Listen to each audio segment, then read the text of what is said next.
तो स्टूडेंट्स आज हम लोग लेबर चैप्टर रिवाइज करने वाले हैं। Labour and overheads. तो पहले लेबर चैप्टर की बात करें। आप लोग को ये तो पता ही है कि लेबर दो तरह के होते हैं। एक होता है डायरेक्ट लेबर और दूसरा होता है इनडायरेक्ट लेबर। लेबर स्टूडेंट्स दो तरह के होते हैं, डायरेक्ट लेबर और इनडायरेक्ट लेबर।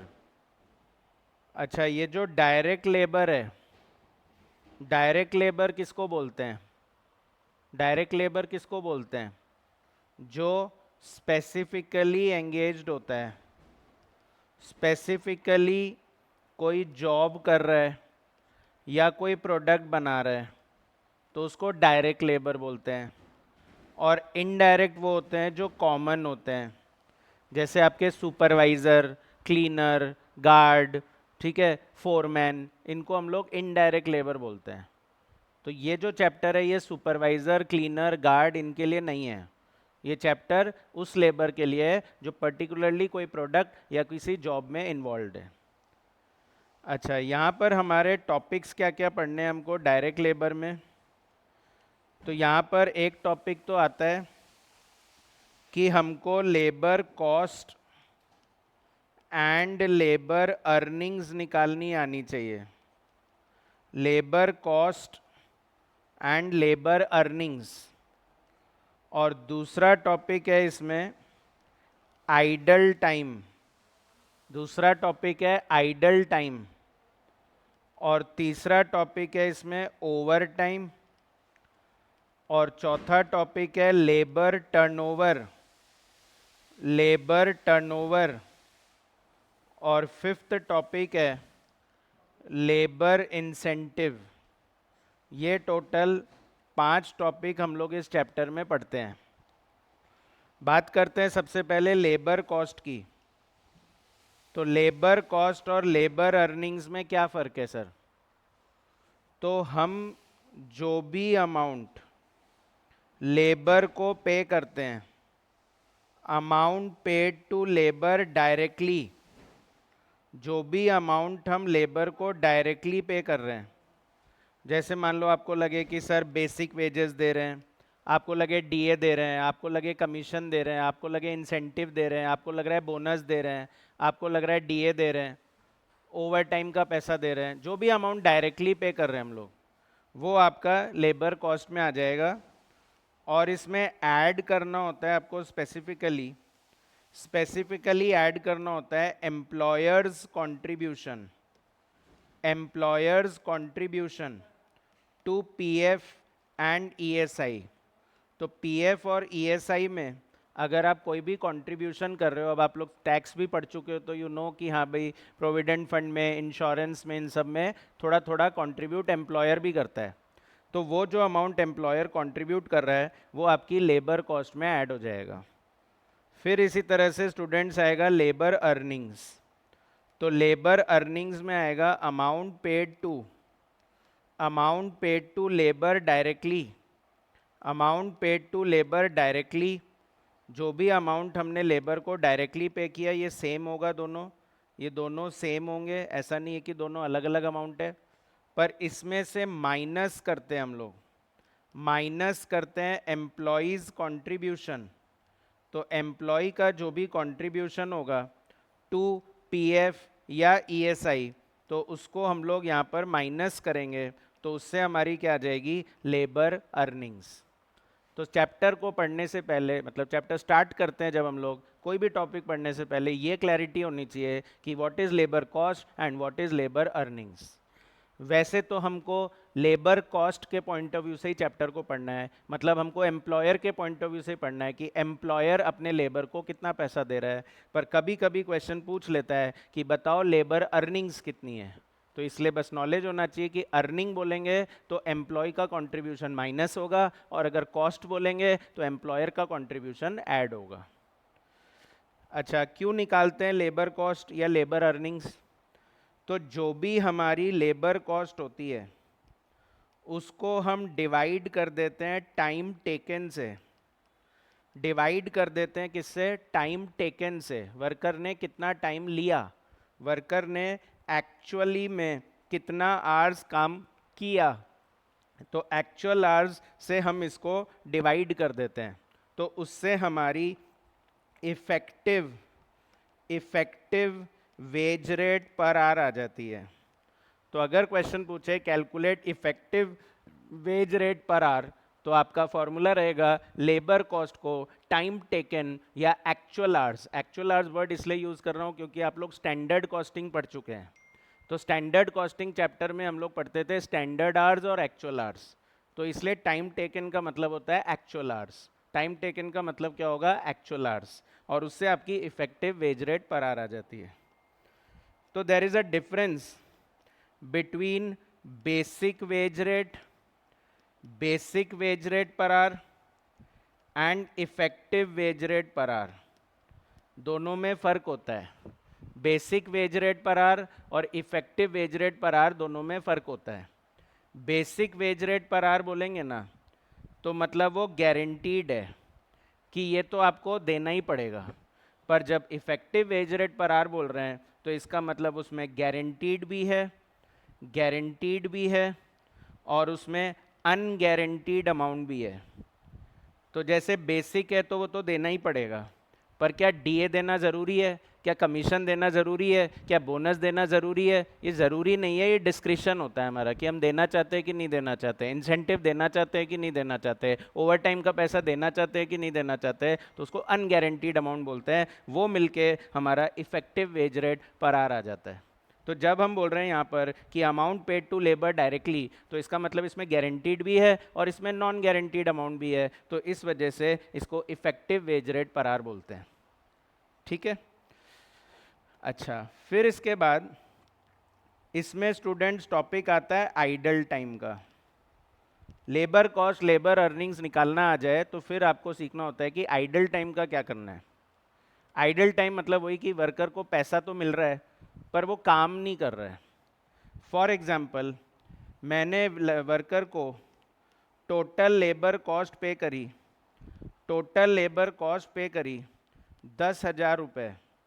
मैंने वर्कर को 10,000 रुपये पे किया और उसके लिए वर्कर ने 1,000 घंटे काम किया। एक्चुअल आवर्स उसका 1,000 आवर्स है, पर जब हमने उसका स्क्रूटनी किया तो पता चला कि उसमें से उसने वर्क जो किया है ना वो 800 आवर्स ही किया है। एक्चुअल आवर्स उसने 800 घंटे ही लगाए हैं और उसमें से 200 घंटे वो आइडल बैठा था। तो पैसा तो मैंने पूरे 1,000 घंटे का दिया है, पर जब चेक किया तो पता चला कि 200 घंटे तो काम ही नहीं करा था। तो बताओ, अगर 200 घंटे काम ही नहीं करा, 800 घंटे ही काम करा, तो अब जब मैं effective wage rate per our पूछूंगा, तो effective wage rate per our पूछेंगे तो 10,000 को कितने टाइम से डिवाइड करें, 800 से डिवाइड करें या 1,000 आवर्स से डिवाइड करें? तो हम बोल रहे थे अगर नॉर्मल आइडल टाइम है, क्या है स्टूडेंट्स, नॉर्मल आइडल टाइम, मतलब ये तो होता ही रहता है। तो होता ही रहता है, तो जैसे नॉर्मल लॉस का ट्रीटमेंट करते हैं ना कि गुड यूनिट से बेयर करा लो, वैसे ही नॉर्मल आइडल टाइम का ट्रीटमेंट होता है कि उसको गुड आवर्स से बेयर करा लो। गुड आवर्स नहीं बोलते, इफेक्टिव आवर्स बोलते हैं। क्या बोलते हैं? Effective hours. तो इफेक्टिव आवर्स आपके 800 ही माने जाएंगे और आप इसको 800 से डिवाइड करेंगे तो आपकी रेट पर आवर कितनी आएगी, कुछ तो आई जाएगी। 10,000 डिवाइड बाय 800 तो आपकी रेट होगी 12.5 रुपये पर आवर। बट अगर मैं बोलूँ कि ये तो एबनॉर्मल आइडल टाइम है, तो एबनॉर्मल आइडल टाइम है तो फिर तो आपको 10,000 को पूरे 1,000 घंटे से ही डिवाइड करना है। एबनॉर्मल आइडल टाइम में आइडल टाइम को माइनस नहीं करते, आपका पूरा 1,000 आवर्स में ये डिवाइड होगा और 1,000 आवर्स में डिवाइड होगा तो आपकी रेट आएगी 10 रुपये पर आवर। तो मतलब अगर नॉर्मल आइडल टाइम है तो रेट ज़्यादा आएगी, नॉर्मल आइडल टाइम है तो रेट ज़्यादा आएगी, पर अगर एबनॉर्मल आइडल टाइम है तो रेट कम आएगी, क्योंकि गुड आवर्स ने बेयर नहीं किया ना उसको। पर सर ये तो एबनॉर्मल था और आपने तो पढ़ाया था कि कॉस्टिंग P&L में डालते हैं एबनॉर्मल को। तो बिल्कुल, जो 200 घंटे की वेजेस है, 200 घंटे की जो वेजेस है 200 इंटू 10 रुपये, दैट इज़ 2,000 रुपये जो है वो हमारा ट्रांसफ़र हो जाएगा to costing P and L, वो हमारा कॉस्टिंग पी एंड एल में चला जाएगा। और जो हमारी 800 घंटे की वेजेस है, दैट इज़ 800 इंटू 10, 8,000 रुपये, ये कहाँ ट्रांसफ़र होगा? ये ट्रांसफ़र होगा टू कॉस्ट ऑफ जॉब, और ये चला जाएगा जॉब की कॉस्ट में। अगर नॉर्मल है तो पूरा 10,000 जॉब में चला जाएगा, रेट लगेगी 12.5 रुपये। पर अगर अब नॉर्मल है तो 800 घंटे का पैसा तो जॉब में चला जाएगा और 200 घंटे का पैसा कॉस्टिंग पी एंड एल में चला जाता है। ठीक है, क्लियर है ये बात? नॉर्मल आइडल टाइम, अब नॉर्मल आइडल टाइम मटेरियल के जैसे ही करना होता है इसको भी। फिर इसके बाद हमारा नेक्स्ट टॉपिक आता है ओवर टाइम। ओवर टाइम कर रहे हैं, तो अगर स्टूडेंट्स ओवर टाइम कर रहे हैं तो ओवर टाइम का मतलब क्या होता है? एक्स्ट्रा काम कर रहे हैं। ओवर टाइम का मतलब होता है एक्स्ट्रा टाइम, कि हम एक्स्ट्रा टाइम दे रहे हैं। जैसे स्टूडेंट्स मैं आप लोग को अभी पढ़ा रहा हूँ तो ये एक ओवर टाइम है मेरे लिए, क्योंकि नॉर्मली थोड़ी ना 5 to 6:30 आप लोग को पढ़ाता हूँ, पर रिवीजन कराने के नाम पे एक्स्ट्रा टाइम दे रहा हूँ आप लोग को, तो that is my over time. तो अगर एक्स्ट्रा टाइम कर रहे हैं तो उसमें क्या होता है कि अगर normal veg rate per our, normal veg rate per our मेरी 100 रुपये है, तो अगर ओवर टाइम करें तो उस हिसाब से मिलना चाहिए वर्कर को ज़्यादा रुपए, तो मतलब उसको 150 रुपीज़ मिलना चाहिए। कितना मिलना चाहिए? 150। कुछ भी हो सकता है, डबल हो सकता है, ट्रिपल हो सकता है, जो क्वेश्चन बोले वो कर लेना। कुछ नहीं बोले तो डबल मान लेना, 100 का 200 मिलेगा। अगर ओवर टाइम वर्ड लिखा गया, कुछ नहीं बोल रहा है तो डबल तो होगा ही, पर अगर बोल रहा है कि नहीं 1.5 टाइम्स करो या 3 टाइम्स करो, तो जैसा बोले वैसा मान लेना। तो over time veg rate per our हो गई 150। अच्छा, नॉर्मली मेरे वर्कर ने स्टूडेंट्स 8 आवर्स काम किया है और उसने 2 घंटे ओवर टाइम किया है, तो इसका मतलब 8 घंटे का कितना दोगे? 100 रुपये के हिसाब से 800, और 2 घंटे का आप दोगे 150 रुपये के हिसाब से 300, तो आप वर्कर को 1100 रुपये दोगे। पर आपको पढ़ाया ये गया था कि इस 1100 रुपये के 2 हिस्से हो जाते हैं, एक होगा नॉर्मल वेजेस और दूसरा होगा ओवर टाइम प्रीमियम। एक होगा नॉर्मल वेजेस और दूसरा पार्ट होगा ओवर टाइम प्रीमियम।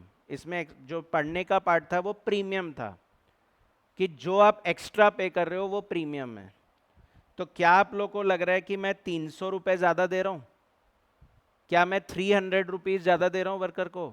तो नहीं, मैं वर्कर को सिर्फ 100 रुपीज़ ज़्यादा दे रहा हूँ, 300 ज़्यादा नहीं दे रहा हूँ, 100 रुपीज़ ज़्यादा दे रहा हूँ खाली। वो मेरे लिए प्रीमियम है। प्रीमियम मतलब एक्स्ट्रा। तो एक्स्ट्रा क्या कंपेंसेशन दिया? For extra working.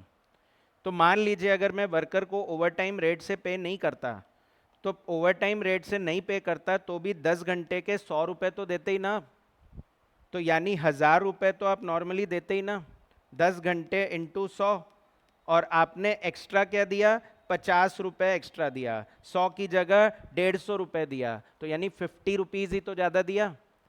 तो वो जो 50 रुपीज़ ज़्यादा दिया ना, उसको हम लोग बोलते थे ओवर टाइम प्रीमियम।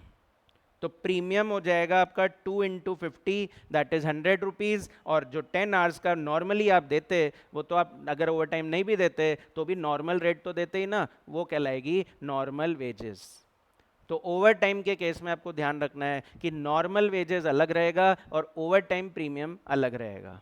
कभी भी क्वेश्चन ओवर टाइम बोल रहा है तो आप नॉर्मल वेजेस अलग लिखिए, ओवर टाइम प्रीमियम अलग लिखिए। सर क्यों लिखे अलग? क्योंकि ओवर टाइम प्रीमियम को 4 तरीके से ट्रीट कर सकते थे। ओवर टाइम प्रीमियम को भी हम 4 टाइप्स से ट्रीट कर सकते थे। पहला होता था कि इसको नॉर्मल मान लो, इसको 100 को अलग मत दिखाओ, आप तो टोटल 1100 ही मान लो, और 1100 मान लो टोटल, तो 10 घंटे के 1100, तो आप अपनी रेट 110 रुपये मान लो, तो आपकी नॉर्मल रेट हो जाएगी 110 रुपये। आप स्पेशल मानो ही मत उसको, आप you treat it as normal. पर अगर मैंने बोला कि नहीं एब नॉर्मल मानूँ, तो तो एबनॉर्मल मानो तो फिर तो 100 रुपए को कहाँ ट्रांसफर कर दो, कॉस्टिंग पी एंड एल में। 100 रुपए को कहाँ ट्रांसफर कर दो, कॉस्टिंग पी एंड एल में। सिर्फ 100 रुपए, पूरे 1100 रुपए नहीं या 300 रुपए नहीं, सिर्फ 100 रुपीज जो एक्स्ट्रा दिया वो कॉस्टिंग पी एंड एल में डाल दो।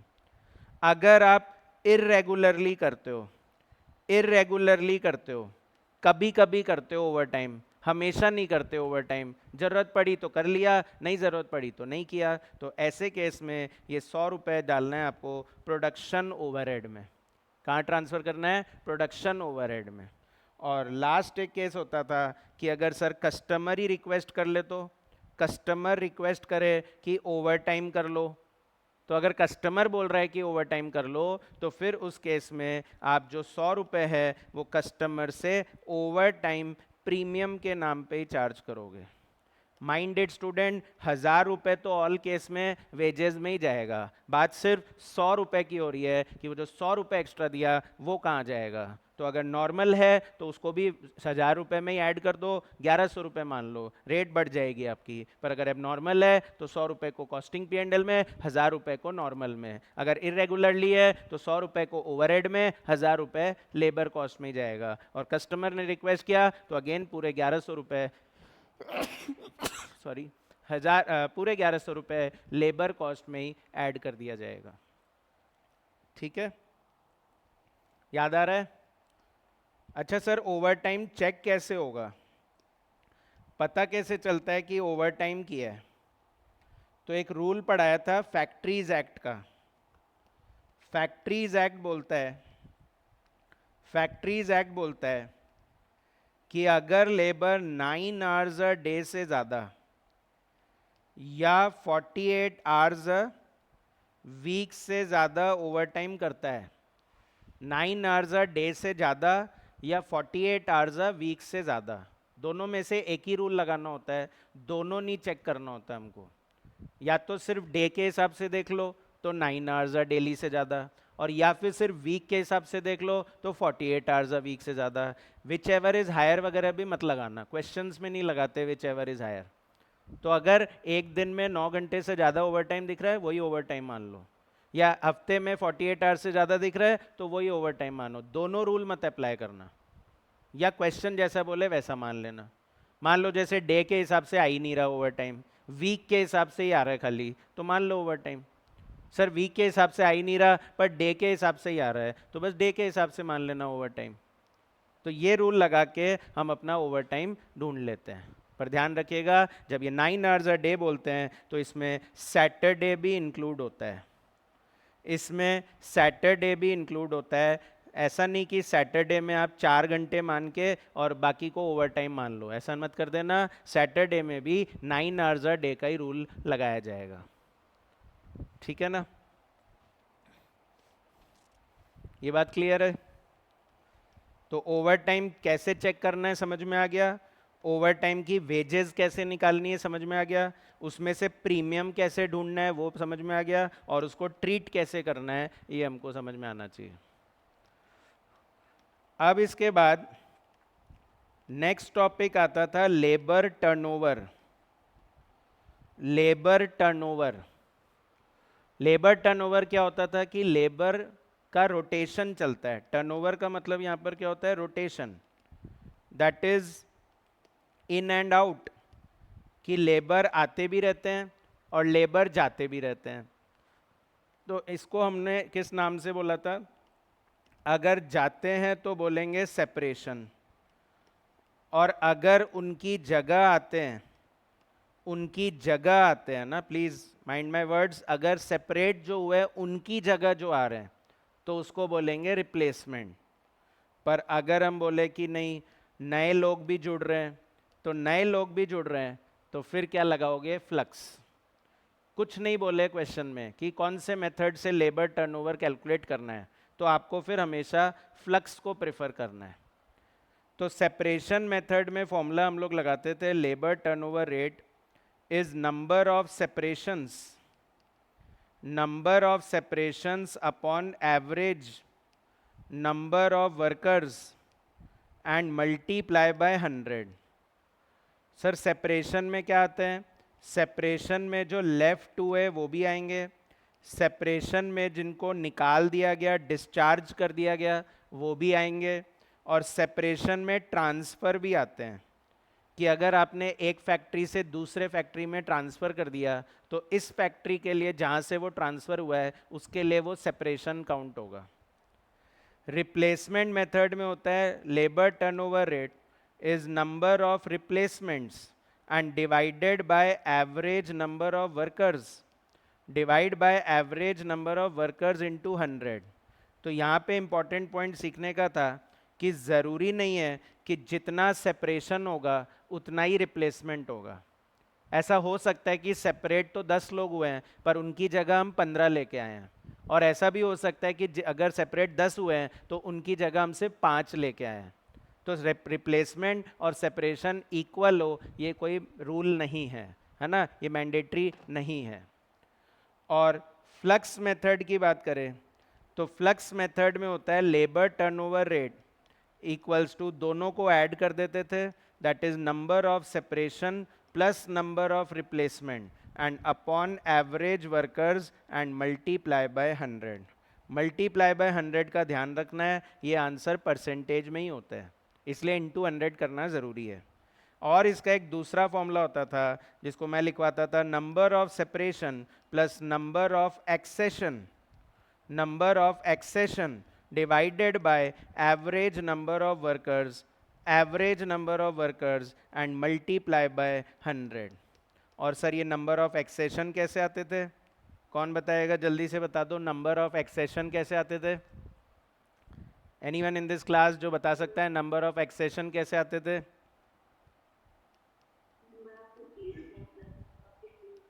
Number of separation plus number of new recruits, number of new recruits. New recruits का मतलब एक्सपेंशन के लिए जो वर्कर्स आते हैं उनको न्यू रिक्रूट्स बोला जाता है। सॉरी, ये नंबर ऑफ सेपरेशन नहीं, नंबर ऑफ रिप्लेसमेंट था। तो number of replacement plus number of new recruits, तो जो वर्कर एक्सपेंशन के लिए आते हैं ना उनको न्यू रिक्रूट्स बोला जाता है, और जो सेपरेशन की वजह से आते हैं कि जो लोग छोड़ गए उनकी जगह ज्वाइन कर रहे हैं तो उसको रिप्लेसमेंट बोला जाता है। ठीक है, तो इसमें क्या होता था, दो तरह के क्वेश्चन आते थे। एक तो होता था डायरेक्ट, बस आपसे पूछ लिया कि ये सेपरेशन है ये रिप्लेसमेंट है, बताओ क्या रेट आ रही है आपकी। और दूसरा मिसिंग फिगर का क्वेश्चन भी आता था। तो मिसिंग फिगर में हैंडल करने का तरीका यही है कि जो गिवन है उसको लिखना पड़ेगा आपको, है ना। इसमें एक इक्वेशन आपको हमेशा याद रखनी है, और वो इक्वेशन है क्लोजिंग वर्कर्स कैसे निकलता है। क्लोजिंग वर्कर्स कैसे निकलेगा, तो क्लोजिंग वर्कर होता है opening workers, opening workers plus replacement plus new recruitment minus separation. Opening worker plus replacement plus new recruitment minus separation. तो क्वेश्चन कभी भी बैलेंसिंग फिगर से भी आपसे रिप्लेसमेंट, न्यू रिक्रूटमेंट और सेपरेशन निकलवा सकता है। ठीक है, तो इसलिए ये फॉर्मूला याद रखिएगा। क्लोजिंग वर्कर कैसे आएगा, तो मेरे पास मान लीजिए 100 वर्कर पहले से हैं और उसमें से 50 छोड़ गए, तो मेरे पास 50 ही बचने चाहिए, पर हमने उनकी जगह 40 और ले आए, तो फिर वो उतने ऐड भी कर दो फिर, और हम बोले 20 एक्सपेंशन की वजह से भी आए, तो उससे मेरा क्लोजिंग निकल जाएगा। ठीक है, अच्छा, फिर उसके बाद इसमें एक तीसरा वैरायटी ऑफ क्वेश्चन आता था जो थोड़ा हार्ड पड़ता था। हार्ड ये पड़ता था कि विदाउट एलटीओ, पहले विथ एलटीओ लिखना चाहिए, विथ एलटीओ और विदाउट एलटीओ। हमेशा कंपैरिजन यही होगा कि लेबर टर्नओवर हो रहा है तो कितना प्रॉफिट, और लेबर टर्नओवर नहीं होता तो कितना प्रॉफिट। मतलब प्रेजेंट हमेशा विथ एलटीओ ही होगा। हम ऑलरेडी परेशान हैं अपने लेबर टर्नओवर से, तो हमेशा प्रेजेंट होगा विथ एलटीओ, और प्रपोजल होगा विदाउट एलटीओ। टेस्ट में कुछ लोगों ने गड़बड़ किया था तो इसीलिए स्ट्रेस दे रहा हूँ, प्रेजेंट हमेशा होगा कि हम दिक्कत में हैं, और प्रपोजल ये होगा कि अगर ये दिक्कत नहीं होती तो क्या होता। तो with LTO is your present and without LTO is your proposal. इसमें हमको निकालना होता था इफेक्टिव आवर्स, कि कितने घंटे काम हुआ। लेबर टर्नओवर हो रहा है तो कितने घंटे काम हुआ, और लेबर टर्नओवर नहीं होता तो कितने घंटे काम होता। तो इसमें आपको सबसे पहले हमेशा अवेलेबल आवर्स लिखने हैं, कितने आवर्स अवेलेबल है, कितने आवर्स अवेलेबल है, और इसमें से माइनस करोगे अनप्रोडक्टिव आवर्स। अनप्रोडक्टिव मतलब एक तरह से आइडल ही होता है। तो अनप्रोडक्टिव का मतलब होता है आइडल, कि काम नहीं किया, प्रेजेंट तो था पर काम नहीं किया। क्यों नहीं किया? क्योंकि उसको ट्रेनिंग दे रहे थे। Unproductive hours due to training. तो ट्रेनिंग देने की वजह से जो आपके आवर्स खराब हो गए, तो वो तो विथ LTO में ही हो रहे होंगे ना, विदाउट LTO में तो नहीं होंगे। अगर कोई छोड़ के ही नहीं जा रहा तो ट्रेनिंग क्यों देनी है? पर अगर कोई छोड़ के गया तो नए वर्कर को क्या देनी है? ट्रेनिंग देनी है। तो इसलिए वो यहाँ तो माइनस होगा पर विदाउट LTO में नहीं होगा। और माइनस करेंगे स्टूडेंट्स, सॉरी प्लस करेंगे इसमें potential hours. Potential hours due to delayed replacement.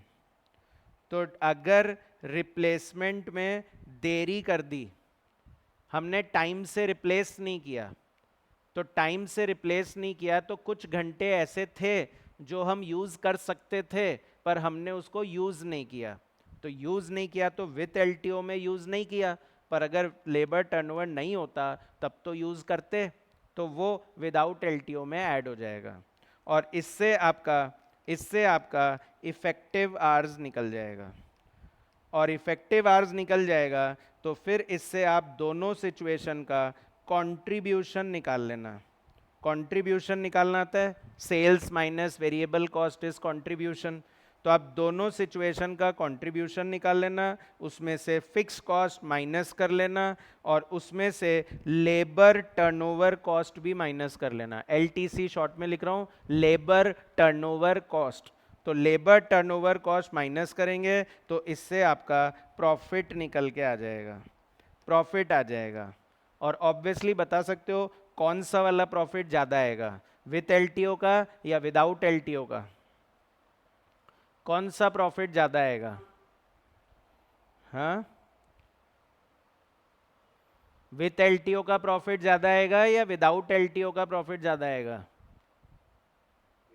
Without का ऑब्वियसली। तो आर्स भी विदाउट LTO के ही ज़्यादा आएंगे और प्रॉफिट भी विदाउट LTO का ही ज़्यादा आएगा। घंटे भी ज़्यादा काम होते हैं जब हम लेबर टर्नओवर नहीं होने देते, और प्रॉफिट भी तभी ज़्यादा होता है जब हम लेबर टर्नओवर नहीं होने देते। तो इससे हमें पता चल जाएगा कि हमारा कितना नुकसान हुआ। Loss due to labour turnover calculate हो जाएगा, कितना नुकसान हुआ ये पता लग जाएगा। तो जैसे ही क्वेश्चन पूछे कि लेबर टर्नओवर की वजह से कितना नुकसान हुआ, तो आपको समझ जाना है कि पहले हमको आर्स निकालने पड़ेंगे कि कितने आर्स काम होगा, और फिर हम उसका प्रॉफिट निकालेंगे कि कितना प्रॉफिट का नुकसान हुआ। पर हाँ, अगर क्वेश्चन सिर्फ लेबर टर्नओवर रेट के ऊपर है तो लेबर टर्नओवर रेट के ऊपर है तो इनमें से तीन में से कोई भी एक फॉर्मूला लगेगा। फिर स्टूडेंट्स लेबर टर्नओवर के बाद हमारा नेक्स्ट टॉपिक आता है इंसेंटिव। नेक्स्ट टॉपिक आता है इंसेंटिव। सबसे मेजर पार्ट जो हमारे चैप्टर का है वो इंसेंटिव ही है ना। ये over time, labour turnover, idle time पे लिमिटेड क्वेश्चंस है, पर इंपॉर्टेंट वो भी है, ऐसा नहीं है कि वो इंपॉर्टेंट नहीं है। पता चला आप इंसेंटिव पे पूरी मेहनत कर गए और आगे के टॉपिक से ही क्वेश्चन आ गया, तो इसलिए पढ़ना सबको इक्वली इंपॉर्टेंस ही है। पर हाँ, इंसेंटिव के क्वेश्चंस बहुत थे हमारे पास प्रैक्टिस करने के लिए। इंसेंटिव में हम लोग ये पढ़ते हैं कि labour is paid wages in 4 forms. 4 तरीके से लेबर को पैसा दिया जा सकता है। या तो उसको टाइम रेट से दिया जा सकता है, जिसको डे वेजेस भी बोलते हैं यहां पर हम लोग। टाइम रेट बोल लीजिए या डे वेजेस बोल लीजिए। और या फिर हम वर्कर को पीस रेट के हिसाब से पे करते हैं, एक एक पीस के हिसाब से देंगे। और जैसे मटेरियल होता है ना, एक एक किलो के हिसाब से प्राइस लगती है, तो वैसे लेबर को भी एक एक पीस के हिसाब से पैसा दे सकते हैं। पीस मतलब इनपुट या आउटपुट सर? तो ऑब्वियसली आउटपुट। पीस का मतलब क्या होता है? आउटपुट, कि लेबर जितने पीसेस बनाएगा, जितने आउटपुट बनाएगा, उससे मल्टीप्लाई करना है। इनपुट आउटपुट का फर्क अगेन स्टैंडर्ड कॉस्टिंग में समझाया था, कि जो हम लगाते हैं प्रोसेस के अंदर वो इनपुट है, और जो उससे बनता है वो हमारा आउटपुट है। प्रोसेस कॉस्टिंग भी पढ़ी है आपने। तो आउटपुट के हिसाब से जब लेबर को पैसा देने लग जाएंगे तो वो पीस रेट है, और जब घंटे के हिसाब से देंगे, दिन के हिसाब से देंगे, तो उसको टाइम रेट या डे वेजेस बोलते हैं। और या फिर हम लोग वर्कर को हाल से प्लान से पे करेंगे, और या फिर हम लोग वर्कर को रोवन प्लान से पे करेंगे। मैक्सिमम इतना ही आता है एग्जाम में। प्लान तो और भी बहुत सारे होते हैं स्टूडेंट्स, पर अपने कोर्स में बस ये 4 ही है: डे वेजेस, पीस वेजेस, हाल से वेजेस, रोवन वेजेस।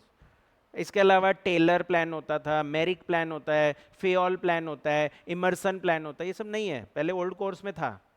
तो हो सकता है कि आपको ये ओल्ड कोर्स का क्वेश्चन देख ले और उसमें ये सब नाम लिखा हुआ दिख जाए, टेलर, मेरिक, इमर्सन, तो स्ट्रेट अवे काट देना उसको, मतलब क्वेश्चन कर लेना, पर टेलर के हिसाब से मत निकालना, हालसे के हिसाब से निकाल लेना, रोवन के हिसाब से निकाल लेना, पर ये सब एक्स्ट्रा प्लान पे मत ध्यान देना। वो सब पहले ओल्ड सिलेबस में होता था।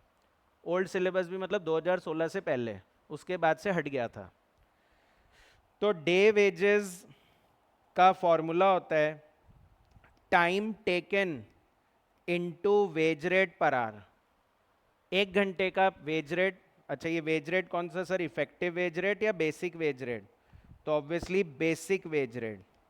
Time taken into basic wage rate per our से आपका डे वेजेस या टाइम वेजेस निकल जाता है। पीस रेट का फॉर्मूला होता है, पीस रेट का फॉर्मूला होता है actual output, actual output, actual output into piece rate per unit, into piece rate per unit, या आप इसे कॉस्ट पर यूनिट भी बोल सकते हो। जैसे अपन बोलते हैं ना कॉस्ट पर यूनिट कैसे निकलता है? Total cost divided by total units. तो अगर टोटल यूनिट्स को कॉस्ट पर यूनिट से मल्टीप्लाई करें तो अपना टोटल कॉस्ट आ जाना चाहिए ना।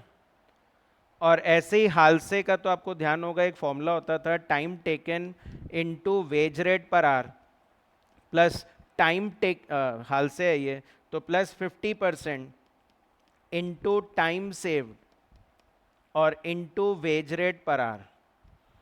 और रोवन प्लान क्या बोलता था? Time taken into wage rate per hour and plus time taken upon time allowed into time saved and multiply by wage rate per hour, multiply by wage rate per hour. ठीक है। और इनमें वैसे मेरा लिखवाया हुआ है plus time taken into DA पर आर भी होता है, मतलब और भी कुछ दे रहे हो तो वो भी ऐड करना ही है, वो सब में ही ऐड करना है। अगर यहाँ भी आप डीए दे रहे हो तो टाइम टेकन इनटू डीए पर आर, यहाँ भी अगर आप डीए दे रहे हो तो टाइम टेकन इनटू डीए पर आर। ये तो कॉमन है, डीए तो कॉमन है, डीए तो सबको मिलेगा। अगर कोई भी प्लान लगा रहे हो डीए तो सबको ही देना पड़ेगा। कमीशन देना है तो सबको ही देना है, सभी प्लान में देना है। बोनस दे रहे हो तो सभी प्लान में देना है। ठीक है। अच्छा, जब हम टाइम टेकन बोल रहे हैं तो टाइम टेकन का मतलब हम बोलना चाह रहे हैं actual hours worked. Time taken का मतलब होता है एक्चुअल आवर्स वर्कड, यानी इसमें आइडल टाइम नहीं इंक्लूड होगा। तो अगर लेबर खाली बैठा है तो उसका पैसा आप अलग से दीजिए, ठीक है। दैट इज आइडल टाइम का पैसा अलग से देना पड़ेगा, which will be difference of actual hours paid minus actual hours worked. तो मान लीजिए मेरे लेबर ने पैसा तो लिया 10 घंटे का, पर उसने काम 8 घंटे ही किया है, तो टाइम टेकन 8 घंटे को ही माना जाएगा, और उसको पैसा हम 2 घंटे का एक्स्ट्रा देंगे, वो अलग से ऐड कर देना। पर फॉर्मूले में जहाँ टाइम टेकन चाहिए वहाँ पर तो 8 आवर्स ही आएगा। ठीक है। और टाइम अलाउड क्या होता है सर इसमें? तो टाइम अलाउड का मतलब होता है स्टैंडर्ड आवर्स। स्टैंडर्ड कॉस्टिंग में बोलते थे ना स्टैंडर्ड आवर्स, कितने आवर्स लगने चाहिए उसको बोलेंगे टाइम अलाउड या स्टैंडर्ड आवर्स, और कितने लगे उसको बोलेंगे टाइम टेकन या एक्चुअल आवर्स वर्कड। ठीक है, कैसे निकालते थे एक्चुअल आवर्स स्टैंडर्ड आवर्स?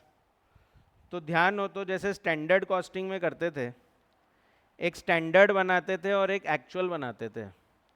मान लीजिए एक्चुअल में मुझे 10 यूनिट बनाने हैं, मैंने 10 यूनिट बनाए एक्चुअल में, तो आप स्टैंडर्ड भी 10 यूनिट के लिए तो बनाते थे फिर, और 10 यूनिट बनाने में कितना टाइम लगेगा उसको आप स्टैंडर्ड आवर्स बोलते थे, और 10 यूनिट बनाने में कितना टाइम लगा उसको आप एक्चुअल आवर्स बोलते थे।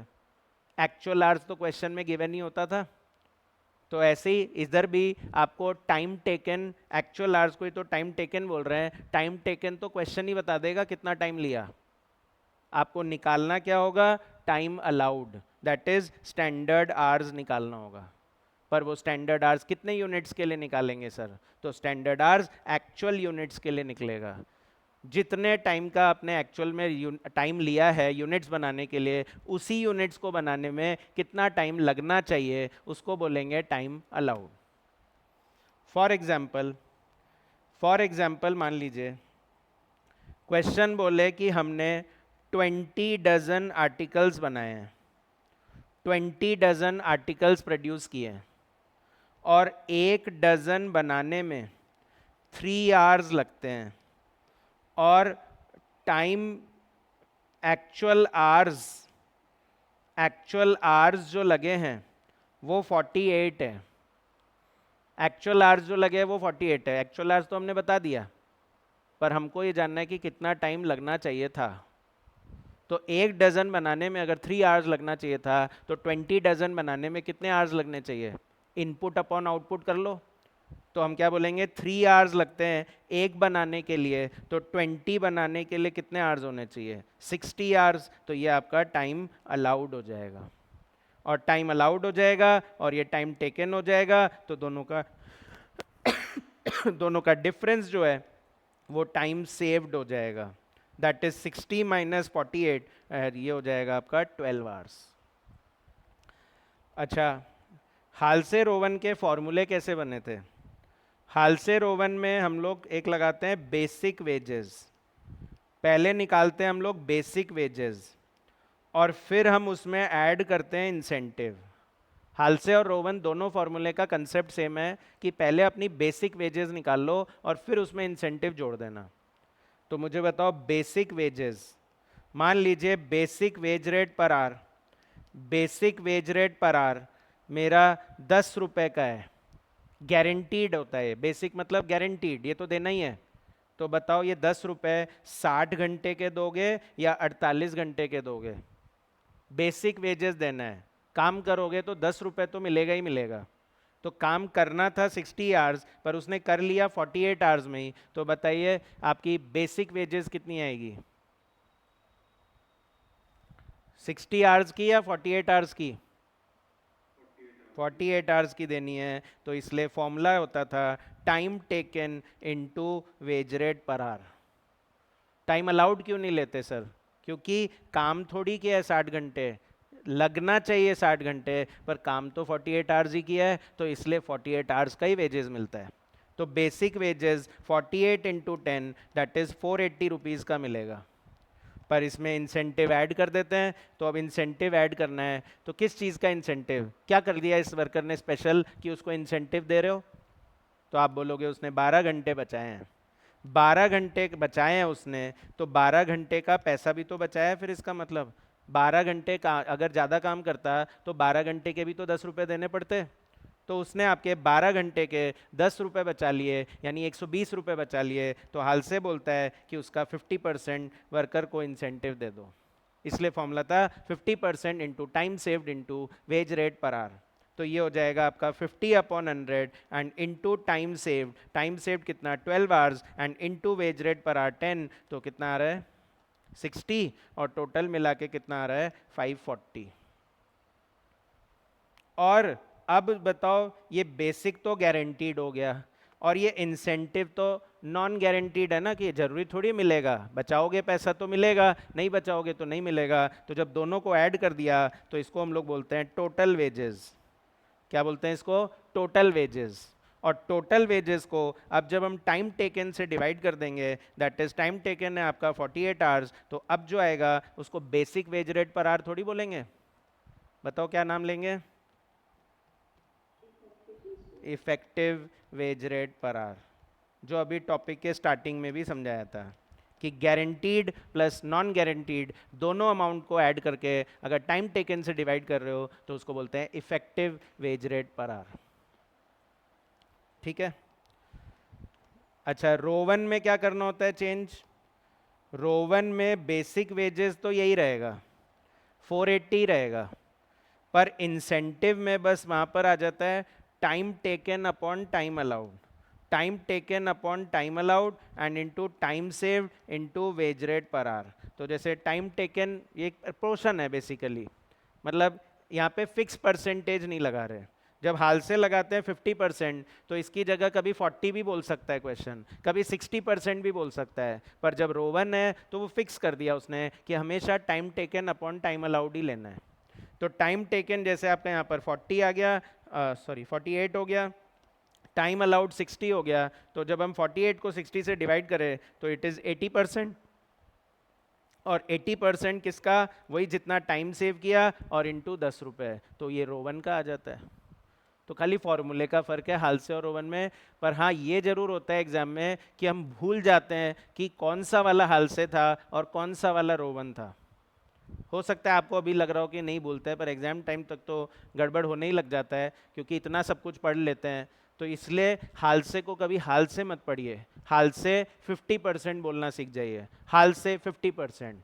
उसको जब हाल से 50% बोलोगे तो हमेशा याद रहेगा कि हाल से में ही 50% लेना है, रोवन में तो time taken upon time allowed लेना है, वरना मिक्सचर होता ही है, हाल से का रोवन में लगाया है, रोवन का हाल से में लगाया है, और उससे गलत हो जाता है अपना क्वेश्चन। तो इसलिए डू नॉट कॉल हाल से ऑलवेज हाल से 50% प्लान। 50 की जगह 60 हो सकता है, 50 की जगह 40 हो सकता है, पर नाम उसको एक बार हाल से 50% प्लान के नाम से ही याद रखो। ठीक है, समझ में आ रही है। अच्छा, एक दो मिसिंग फिगर के क्वेश्चन आते थे, तो मैं एक मिसिंग फिगर वाला क्वेश्चन आपको एक याद दिला दे रहा हूं।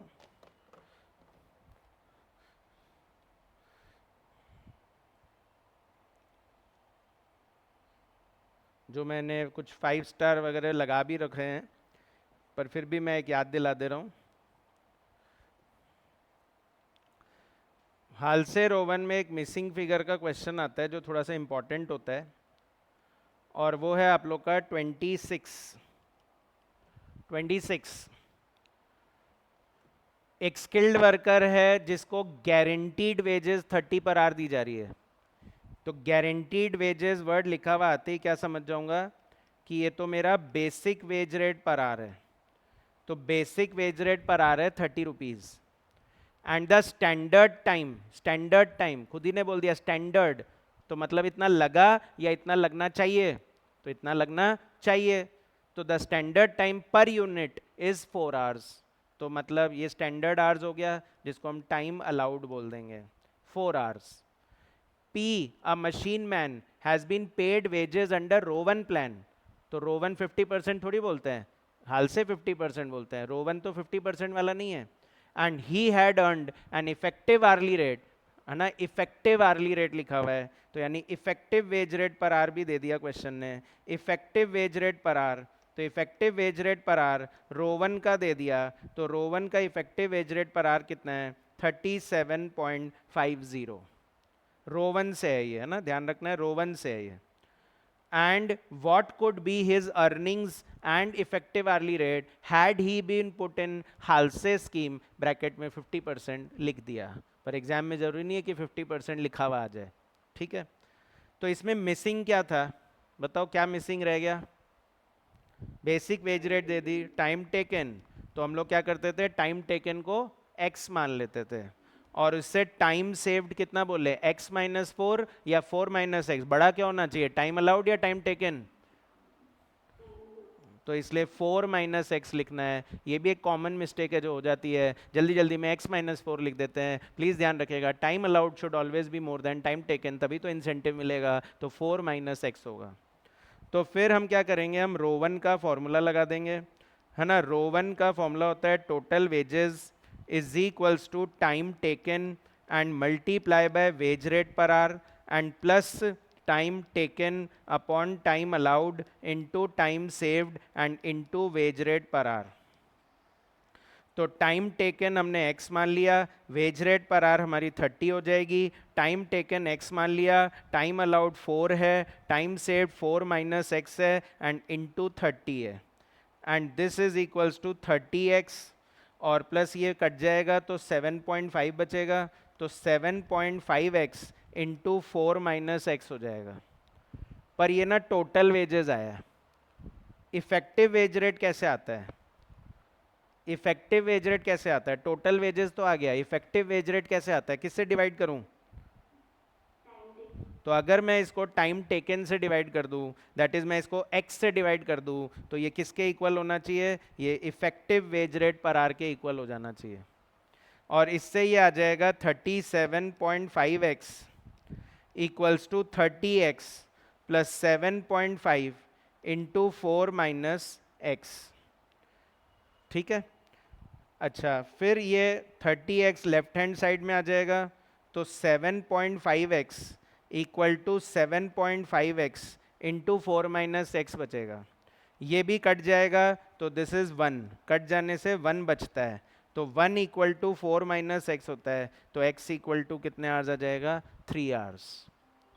और टाइम टेकन अगर स्टूडेंट्स 3 आवर्स आ गया, टाइम टेकन अगर 3 आवर्स आ गया, तो फिर आपका हालसे से वेजेस निकल जाएगा और उससे effective wage rate per are निकाल लेना। तो वर्डिंग्स पे बहुत ध्यान देना है कि क्वेश्चन ने क्या दिया है और उसके अकॉर्डिंग फिर उसको सॉल्व करना है।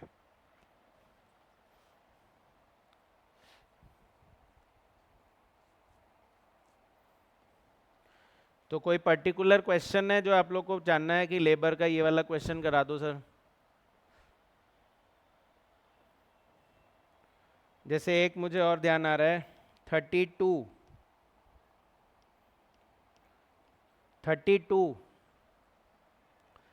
बोल रहा है a worker is allowed 10 hours to complete a job on daily wages. Worker को अलाउ किया गया है 10 घंटे, तो अलाउ किया गया है तो मतलब ये टाइम अलाउड हो गया। And he takes 6 hours to complete the job, actual hours हो गया, तो मतलब टाइम टेकन हो गया। हिज डे रेट इज 6 पर आवर, तो डे रेट बोलते टाइम रेट समझ लेंगे कि 1 घंटे का 6 रुपए है, ये बेसिक रेट है, बेसिक है ये। And the piece rate is 36 rupees, एक पीस का 36 रुपए मिलेगा। The material cost of the product is 40, material 40 रुपए का लगेगा एंड ओवरहेड 150% ऑफ वेजेस लगेगा। जो भी आपकी वेजेस आएगी उसका 150% ओवरहेड लगेगा। ये क्या बात हुई सर, वेजेस का 150% क्यों करें, हम किसी और चीज़ का क्यों नहीं करें। कर सकते हैं, मटेरियल का भी कर सकते हैं, प्राइम कॉस्ट का भी कर सकते हैं, इसी को बोलते हैं रिकवरी करना। क्या बोलते हैं इसको, रिकवरी। रिकवरी करने के एक नहीं, दो नहीं, टोटल 6 मेथड होते हैं, जो अभी ओवरहेड चैप्टर में याद भी दिलाने वाला हूँ।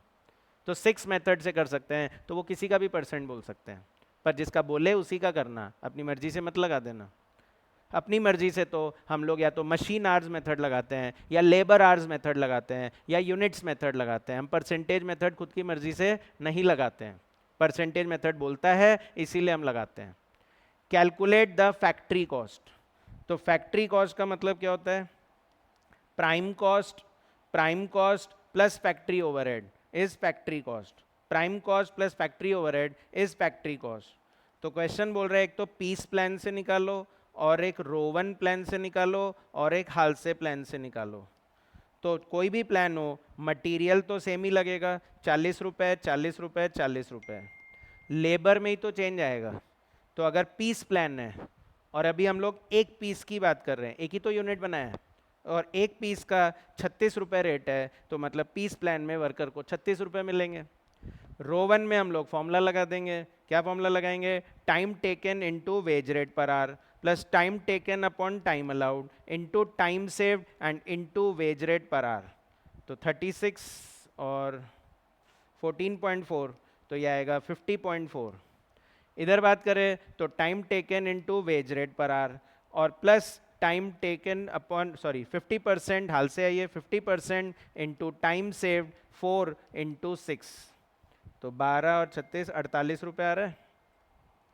और ये बन जाता है प्राइम कॉस्ट, दैट इज 76 90.4 और 88। I hope I am not wrong, 48 ही आ रहा था ना हाल से में, 36 और 24, हाँ। और फिर इसमें ओवरहेड ऐड करना है 150% ऑफ वेजेस, तो 36 का 150% करे तो 54 आता है, 50.4 का 150% करे तो 75.6 आता है, और 48 का 150% करे तो 72 आता है। तो ये आपका फैक्ट्री कॉस्ट बन जाएगा 76 प्लस 54 130 रुपीज़, 90.4 प्लस 75.6 तो 166 रुपीज़ एंड 88 प्लस 72 तो 160 रुपीज़। तो कभी भी जैसे ही क्वेश्चन में दिख जाए फैक्ट्री कॉस्ट, लेबर का क्वेश्चन है और लिख दिया फैक्ट्री कॉस्ट, तो सीधे फॉर्मूला स्ट्राइक करना चाहिए कि material plus labour is prime cost plus factory overhead is factory cost. ठीक है। और लेबर निकलेगा कैसे? तो पीस प्लान में पीस के हिसाब से, रो 1 में रो 1 के हिसाब से, हाल से में हाल से के हिसाब से। यही तो चैप्टर सिखा रहा है। ठीक है। तो अब क्वेश्चन तो देखो बहुत सारे हैं, सोल्यूशन आपके पास सबके हैं, तो उनको आप लोग करिए तभी आप लोग को आएगा ना। मेरे बार बार क्वेश्चन करने से कुछ नहीं होगा, आप लोग जब तक प्रैक्टिस नहीं करेंगे तब तक नहीं आएगा। मैं टॉपिक याद दिला सकता हूँ पर मैं हर क्वेश्चन वापस सॉल्व करूँगा उसको कोई फ़ायदा नहीं है।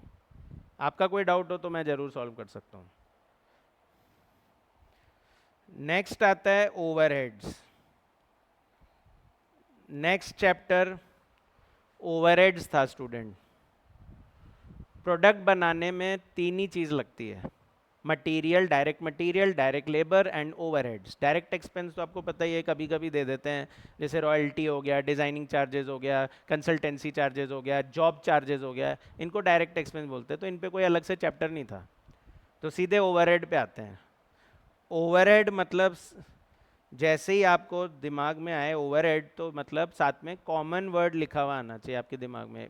प्रिंट कर लो इस वर्ड को, तभी आप क्वेश्चंस को समझ पाओगे। दिमाग में प्रिंट कर लो, इसको छाप लो कि ओवरहेड वर्ड आते ही मतलब कॉमन।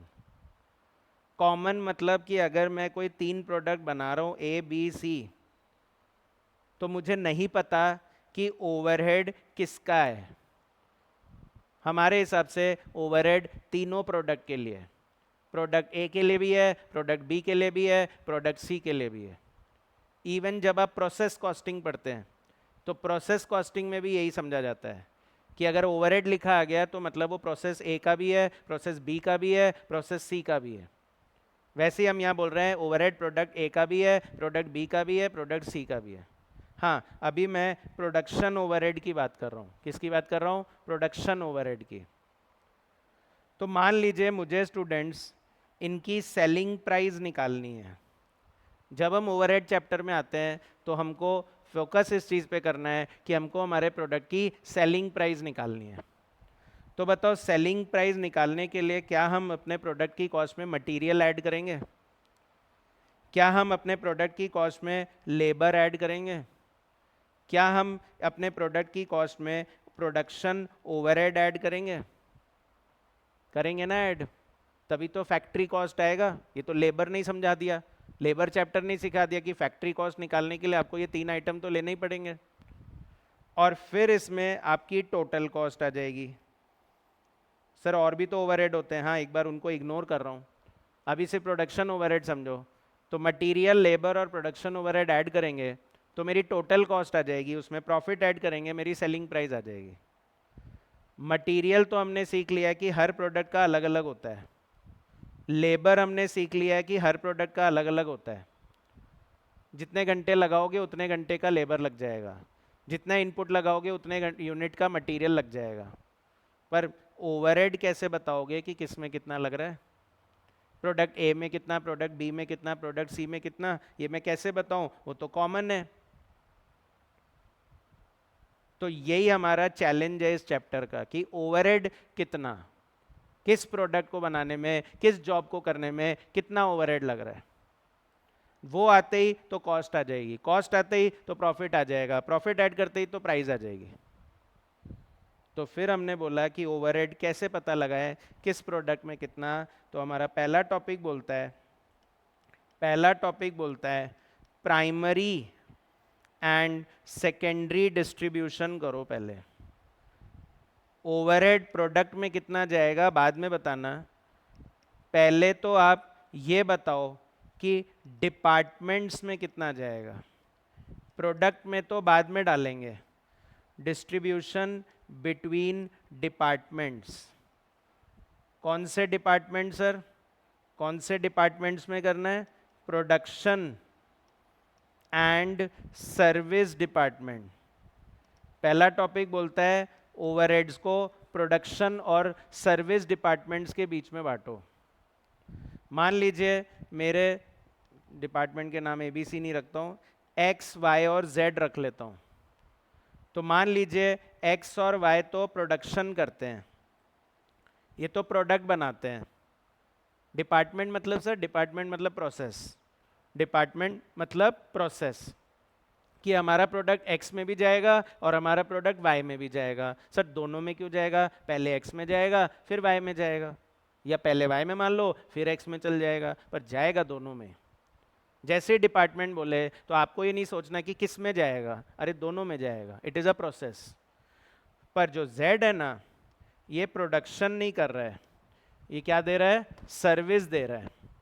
Z स्टूडेंट्स प्रोडक्शन नहीं कर रहे हैं, ठीक है, बल्कि सर्विस दे रहा है। किसको सर्विस दे रहा है, प्रोडक्शन डिपार्टमेंट्स को ही सर्विस दे रहा है। सर खोल, ये सर्विस किस टाइप की सर्विस दे रहा है, सर्विस कॉस्टिंग नहीं पड़ी क्या आप लोगों ने? हो सकता है ये ट्रांसपोर्ट सर्विस दे रहा हो, गुड्स ट्रांसपोर्ट करता हो इनके लिए। हो सकता है ये पैसेंजर सर्विस दे रहा हो कि लोगों को लेके जाता है, वहाँ के लेबर को लेके जाता है। हो सकता है वो कोई पावर जनरेट करता हो, पावर जनरेट कर रहा है तो मतलब पावर जनरेट कर करके X और Y को सप्लाई कर रहा है। कैंटीन सर्विस दे रहा हो, कैंटीन खोल लिया है और वो X और Y के लेबर को कैंटीन में फूड प्रोवाइड कर रहा है। आपको क्या मतलब है कि कैसी सर्विस दे रहा है, सर्विस दे रहा है बस। तो सर्विस दे रहा है तो मतलब Z भी एक डिपार्टमेंट खोल रखा है। तो हमारा जो प्राइमरी डिस्ट्रीब्यूशन बोलता है ना, प्राइमरी डिस्ट्रीब्यूशन बोलता है कि हमको पहले ओवरहेड X, Y और Z तीनों में डालना है। प्राइमरी डिस्ट्रीब्यूशन का मतलब यही था कि पहले ओवरहेड सभी के बीच में बांट दो, X, Y, Z सभी के बीच में बांट दो। सोचो मत कि किस में नहीं डालना है, आप तो ये सोचो सब में डालना है। कॉमन ही तो है ना, तो आप कैसे आइडेंटिफाई करोगे कि ये इसका नहीं है? पर अगर क्वेश्चन ही लिख दे तो कि नहीं नहीं Y में मत डालना, X में मत डालना या Z में मत डालना, तो उसको बोलते हैं एलोकेटेड ओवरहेड्स। दो वर्ड लिखवाए थे आप लोग को, एलोकेटेड और अपोर्शन। अगर आप सब में बांट रहे हो बिना सोचे समझे तो मतलब आप अपोर्शन कर रहे हो। पर अगर आप सोच रहे हो नहीं X में डालना है, Y में नहीं डालना है, Z में डालना है, आप सिलेक्ट कर रहे हो, तो फिर आप एलोकेट कर रहे हो। एलोकेट एक्चुअल बेसिस पे होता है, यानी क्वेश्चन बता देगा आपको वही करना है। पर जब अपोर्शन करते हैं ना तो एक्चुअल बेसिस पे नहीं करते, वो लॉजिकल बेसिस पे करते हैं। तो प्राइमरी डिस्ट्रीब्यूशन स्टूडेंट दो तरीके से होता है, या तो हम एलोकेशन करते हैं और या फिर हम अपोर्शनमेंट करते हैं। अगर आप एक्चुअल बेसिस पे कर रहे हो, एक्चुअल बेसिस पे कर रहे हो, एक्चुअल बेसिस हमारे लिए क्या हो गया, क्वेश्चन। हमको कैसे पता चलेगा एक्चुअल क्या है, हमारा क्वेश्चन बताएगा। तो क्वेश्चन के बेसिस पे अगर कर रहे हो, जो बोल दिया वही करना है बस, तो फिर वो एलोकेट कर रहे हो। पर अगर हम लॉजिकल बेसिस लगा रहे हैं, याद है एक पूरी लिस्ट बनवाई थी लॉजिकल बेसिस के, जैसे रेंट को बांटना है, वो आपको लर्न करने ही पड़ेंगे, उसमें कोई चॉइस नहीं है कि हम समझ समझ के करें, वो लिस्ट आपको एज इट इज़ लर्न करनी है। रेंट को बांटना है तो फ्लोर एरिया के बेसिस पे बांटो, इनडायरेक्ट मटेरियल है तो डायरेक्ट मटेरियल के बेसिस पे बांटो, इनडायरेक्ट वेजेस डायरेक्ट वेजेस के बेसिस पे। पर अगर कैंटीन का खर्चा है तो नंबर ऑफ वर्कर्स के बेसिस पे, सुपरवाइजर का खर्चा है तो नंबर ऑफ वर्कर्स के बेसिस पे। थोड़ा लिंकिंग मैंने समझाया था कि कैंटीन, सुपरवाइजर ये सब वर्कर से रिलेटेड खर्चे हैं तो नंबर ऑफ वर्कर बेसिस होगा। बिल्डिंग से रिलेटेड खर्चा है तो उसके एरिया के बेसिस पे होगा, पर मशीन से रिलेटेड खर्चा है तो उसकी वैल्यू के बेसिस पे होगा। मशीन का एरिया थोड़ी होता है, तो मशीन की तो वैल्यू होती है, उसके वैल्यू के बेसिस पे करेंगे। डेप्रिसिएशन ऑफ बिल्डिंग है तो फ्लोर एरिया के बेसिस पे, पर डेप्रिसिएशन ऑफ मशीन है तो वैल्यू ऑफ मशीन के हिसाब से होगा। ठीक है, तो ऐसे सबके बेसिस है, वो आपको लर्न करने पड़ेंगे, वो आपको उसी के अकॉर्डिंग बांटने हैं। इसमें ध्यान रखना होता है एक हिडन ओवरहेड का। हिडन ओवरहेड को मत भूल जाना। हिडन ओवरहेड क्या होता था? आपको डायरेक्ट मटेरियल और direct labour of service department बता देंगे। डायरेक्ट मटेरियल क्या होता है स्टूडेंट्स? जो प्रोडक्शन करने के लिए मटेरियल यूज होता है। डायरेक्ट लेबर कौन होता है? जो लेबर प्रोड्यूस करता है। पर सर्विस डिपार्टमेंट में किस तरह का मटेरियल और लेबर? ये तो प्रोडक्शन ही नहीं कर रहे, ये तो कैंटीन चला रहे हैं, ये तो ट्रांसपोर्ट कर रहे हैं गुड्स, ये तो पावर जनरेट कर रहे हैं, तो इसमें कैसा मटेरियल और लेबर? तो हम लोग समझेंगे कि क्वेश्चन ने जानबूझ के उसको डायरेक्ट मटेरियल के नाम से लिखा है, हमको तो उसको इनडायरेक्ट ही मानना है, और इनडायरेक्ट मानना है तो उसको ओवरहेड में लेना है। पर प्रोडक्शन डिपार्टमेंट वाला मत ले लेना। प्रोडक्शन डिपार्टमेंट में तो डायरेक्ट मटेरियल होता ही है, प्रोडक्शन डिपार्टमेंट में डायरेक्ट लेबर तो होता ही है। सर्विस डिपार्टमेंट में डायरेक्ट नहीं होता, तो अगर वो डायरेक्ट के नाम से बोल रहा है तो उसको तब भी इनडायरेक्ट माना जाएगा। उसको हम लोग हिडन ओवरहेड का नाम देते थे। ठीक है, अच्छा, इस प्राइमरी डिस्ट्रीब्यूशन के बाद हम लोग को करना होता है सेकेंडरी डिस्ट्रीब्यूशन। प्राइमरी डिस्ट्रीब्यूशन करने के बाद सेकेंड में हम लोग क्या करते हैं student? Secondary distribution. Secondary distribution में क्या होता है? सेकेंडरी डिस्ट्रीब्यूशन में क्या होता है? जो सर्विस डिपार्टमेंट का खर्चा है वो प्रोडक्शन डिपार्टमेंट के बीच में वापस ट्रांसफर कर दिया जाता है। सर कोई रीजन है या बस ऐसे ही कर देते हैं? कोई रीजन है क्या प्रोडक्शन डिपार्टमेंट में ट्रांसफर करने के पीछे? तो क्या है कि मैं बोल रहा था कि मुझे प्रोडक्ट ए बी सी की कॉस्ट निकालनी है, मुझे ये जानना है कि प्रोडक्शन ओवरहेड कितना लग रहा है। तो प्रोडक्शन ओवरहेड तो प्रोडक्शन डिपार्टमेंट का ही होना चाहिए, सर्विस डिपार्टमेंट का थोड़ी ना होना चाहिए। पर अगर हम ये जेड का ओवरहेड वापस ट्रांसफर नहीं करेंगे एक्स और वाई में, तो ये ओवरहेड रह जाएगा और ये मेरे प्रोडक्ट की कॉस्ट में फिर ऐड नहीं होगा कभी, क्योंकि सर्विस ओवरहेड के नाम से तो हम लोग कुछ पढ़ते ही नहीं है। या तो प्रोडक्शन ओवरहेड है, या एडमिनिस्ट्रेशन ओवरहेड है, या सेलिंग ओवरहेड है। सर्विस ओवरहेड तो कुछ होता ही नहीं है ना। तो इसलिए सर्विस डिपार्टमेंट के खर्चे को वापस प्रोडक्शन डिपार्टमेंट में ट्रांसफर करना जरूरी है। और वापस अगर ट्रांसफर करेंगे तो किस बेसिस पे? तो इसका बेसिस क्वेश्चन देता है आपको कि किस बेसिस पे बांटना है। लॉजिकली बोले तो it should be distributed on the basis of service used, किसने कितनी सर्विस ली। पर मुझे क्या पता कितनी सर्विस ली? तो क्वेश्चन बताएगा कि इतनी सर्विस ली है, बोलेगा कि दोनों ने 50-50% सर्विस ली है, या एक्स ने 60 ली है, वाई ने 40 ली है, तो जेड का जो भी खर्चा है उसका 60% एक्स में डाल दो, 40% वाई में डाल दो। प्रॉब्लम कहाँ आती थी? सेकेंडरी डिस्ट्रीब्यूशन में प्रॉब्लम कब आती थी? सेकेंडरी डिस्ट्रीब्यूशन में प्रॉब्लम क्या थी? जब मोर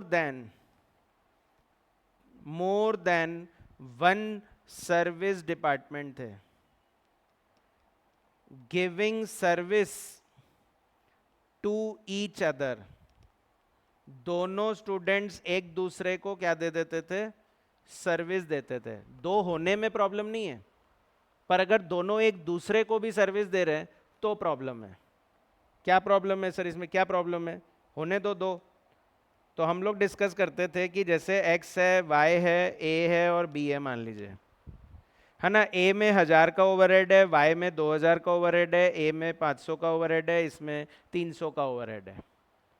हम क्या बोल रहे थे? a का खर्चा है x और y में डाल दो, b का खर्चा है x और y में डाल दो, कोई दिक्कत नहीं है फिर तो। पर अगर हम बोल रहे हैं कि a का खर्चा एक्स में भी डालो, वाई में भी डालो और बी में भी डालो, और बी का खर्चा एक्स में भी डालो, वाई में भी डालो और ए में भी डालो। तो ये तो कभी एंड ही नहीं होगा ना, ये प्रोसेस कभी एंड ही नहीं होगा आपका। फिर अगर ए बी में डालेगा और बी ए में डालेगा तो ये तो बांटते ही रह जाएंगे एक दूसरे में, फिर खत्म ही नहीं होगा कभी, नेवर एंडिंग प्रोसेस। तो फिर क्या बांटे ही नहीं क्या? तो हम लोग बोलते थे कि इसको 5 मेथड से हैंडल किया जा सकता है। 5 मेथड्स होते थे। 5 मेथड्स में पहला होता था direct allocation method, direct allocation method. दूसरा होता था repeated distribution method, repeated distribution method. और तीसरा होता था आपका simultaneous equation method, simultaneous equation method. और चौथा कौन सा होता था? चौथा होता था आपका step ladder method, step ladder method. और लास्ट कौन सा मेथड था? लास्ट कौन सा मेथड था? ट्रायल, हाँ बोल रहे हो कौन सा? Trial and error method, trial and error method. These were the 5 method जिससे हम इस प्रॉब्लम को सॉल्व कर सकते थे। ठीक है, डायरेक्ट एलोकेशन मेथड में क्या करते थे? डायरेक्ट एलोकेशन मेथड में ऐसे करते थे कि जैसे ए बी एक्स और वाई है, सबका ओवरहेड पता होगा आपको प्राइमरी डिस्ट्रीब्यूशन के हिसाब से। तो जब फिर अब सेकेंडरी डिस्ट्रीब्यूशन करोगे, एक्स का बांटोगे, तो जब एक्स का बांटेंगे ना तो वो ए में जाएगा, बी में जाएगा, पर वो वाई में नहीं जाएगा। और जब वाई का डिवाइड करेंगे, जब y का डिवाइड करेंगे तो वो a में जाएगा, b में जाएगा, पर x में नहीं जाएगा। एक दूसरे को इग्नोर कर देते थे और सारा खर्चा x का a b में डाल दो, सारा खर्चा y का a b में डाल दो। ऑब्वियसली थोड़ा गलत होता है, पर ये सबसे इजी मेथड है, इससे प्रॉब्लम नहीं होती कुछ। ठीक है, और इससे आपका डिस्ट्रीब्यूशन कंप्लीट हो जाएगा। रिपीटेड डिस्ट्रीब्यूशन क्या बोलता है? रिपीटेड डिस्ट्रीब्यूशन बोलता है ए बी एक्स और वाई है, तो अगेन प्राइमरी डिस्ट्रीब्यूशन के हिसाब से सबका आ गया। फिर आप x का बांटोगे, तो जब x का बांटोगे तो a और b में जाएगा, y में भी जाएगा। और जब आप y का बांटोगे तो y का जब डिवाइड करेंगे तो a में भी जाएगा, मैं क्रॉस की जगह टिक कर देता हूँ, तो वो a में भी जाएगा, b में भी जाएगा, y में भी जाएगा। और जब y का डिवाइड करेंगे तो a में भी जाएगा, b में भी जाएगा और x में भी जाएगा। फिर से वापस x का फिर डिवाइड करेंगे और वो y में भी फिर से चला जाएगा। और ऐसे ही फिर y का फिर डिवाइड करेंगे तो y का फिर डिवाइड करेंगे तो a में भी जाएगा, b में भी जाएगा, x में भी जाएगा, एंड ये चलता रहेगा। चलता तो क्या रहेगा, क्वेश्चन आपको बोल देगा इतने साइकिल तक जाना है।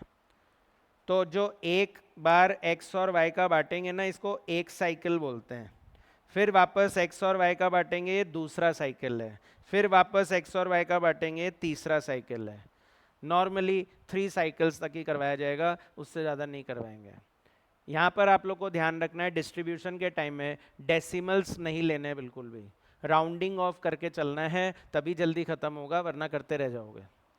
ठीक है, तो इसलिए डेसिमल बिल्कुल अवॉइड करना है। ये पूरे डिस्ट्रीब्यूशन टॉपिक में, जब से मैं ये प्राइमरी सेकेंडरी स्टार्ट कर रहा हूँ, इसमें आप कहीं भी डेसिमल्स नहीं लेंगे, ये ध्यान रखना है।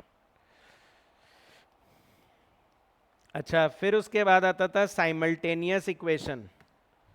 साइमल्टेनियस इक्वेशन मेथड में क्या करते थे, इसको हम शॉर्ट में SEM बोल सकते हैं, साइमल्टेनियस इक्वेशन मेथड। यही सबसे ज़्यादा इंपॉर्टेंट होता है, एग्जाम में ज़्यादा चांसेस इसी मेथड के आने के हैं, क्योंकि इसमें मैथ्स है और मैथ्स से वैसे ही लोग घबराते हैं, नॉन मैथ्स वाले तो एटलीस्ट घबराते ही हैं, है ना।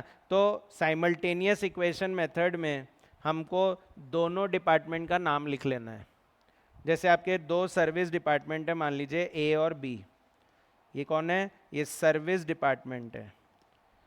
तो आपको पहले इनका प्राइमरी डिस्ट्रीब्यूशन का अमाउंट लिख लेना है और इसमें ऐड कर देना है उनका शेयर जो ये एक दूसरे को देने वाले हैं, पर हमको पता ही नहीं कि एक दूसरे को कितना देने वाले हैं, तो हम इसको ब्लैंक छोड़ के इसके टोटल को x बोल देते हैं और b के शेयर को ब्लैंक छोड़ के उसके टोटल को y बोल देते हैं। ये a और b का टोटल ओवरहेड बन जाता है। तो a b को शेयर देगा और b a को शेयर देगा। ठीक है, तो जैसे ये आ जाएगा परसेंटेज ऑफ y और ये बन जाएगा percentage of x। Percentage of y a में चला जाएगा, परसेंटेज ऑफ x b में चला जाएगा, जितनी जो सर्विस दे रहे हैं। और उससे आपकी इक्वेशन बन जाती है कि a का जो ओवरहेड है plus percentage of y is equals to x और b का जो भी ओवरहेड है plus percentage of x is equals to y। दोनों को सॉल्व करते हैं और उससे हम अपने x और y की वैल्यू निकाल लेते हैं। ये x और y की वैल्यू क्या होती है? ये x और y की वैल्यू का मतलब हो गया कि a का टोटल ओवरहेड आ गया और b y का मतलब b का टोटल ओवरहेड आ गया। तो अब जब आप डिस्ट्रीब्यूशन करोगे जैसे x y a और b, x y a और b, तो x में आ जाएगा, y में आ जाएगा, a में आ जाएगा, b में आ जाएगा, ये प्राइमरी डिस्ट्रीब्यूशन हो गया। पर जब आप x a का डिवाइड करेंगे, मान लीजिए a का डिवाइड कर रहे हैं तो a का डिवाइड कर रहे हैं तो x में जाएगा, y में जाएगा, b में जाएगा, और ऐसे ही b का डिवाइड कर रहे हैं तो फिर b का क्रॉस करके x y और a में चला जाएगा और ये 2 स्टेप में ही ख़त्म हो जाता है। आपको ऐसे रिपीटेड डिस्ट्रीब्यूशन के जैसे बार बार डिस्ट्रीब्यूट नहीं करना पड़ेगा या डायरेक्ट एलोकेशन के जैसे इग्नोर नहीं करना पड़ेगा। आप डालो आराम से, ए का बी में डालो, बी का ए में डालो, पर 2 स्टेप में ख़त्म हो जाएगा, एक्स और वाई को डिवाइड किया जाएगा। याद आ रहा है साइमल्टेनियस इक्वेशन? इसके अलावा फिर हम लोग लगाते हैं student step ladder method. Step ladder method बोलता है कि आपको पहले रैंक करनी पड़ेगी, rank the service departments. Service departments को रैंक करिए। रैंक करिए मतलब कि किस डिपार्टमेंट को फर्स्ट सर्विस डिपार्टमेंट मानना है और किस डिपार्टमेंट को सेकंड सर्विस डिपार्टमेंट मानना है। फर्स्ट और सेकंड डिसाइड होगा, फर्स्ट नंबर पे कौन खड़ा होगा, सेकंड नंबर पे कौन खड़ा होगा, थर्ड नंबर पे कौन खड़ा होगा, ये डिसाइड करना है आपको। और ये रैंकिंग किसके बेसिस पे? On the basis of percentage of service provided to each other. एक दूसरे को कितनी सर्विस दी है इसके बेसिस पे डिसाइड होगा। मान लीजिए x है, y है ना, a b c x और y, तो x ने a को दी 30% सर्विस, b को दी 30% सर्विस, c को दी 30% सर्विस, y को दिया 10% सर्विस।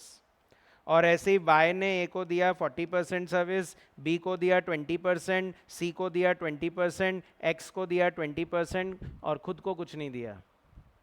तो अब बताओ हम क्या माने, फर्स्ट सर्विस डिपार्टमेंट कौन सा है? किसको मानेंगे? फर्स्ट किसको रैंक दूं? x y को 10% दे रहा है और y x को 20% दे रहा है, फर्स्ट किसको मानूं? y को मानेंगे।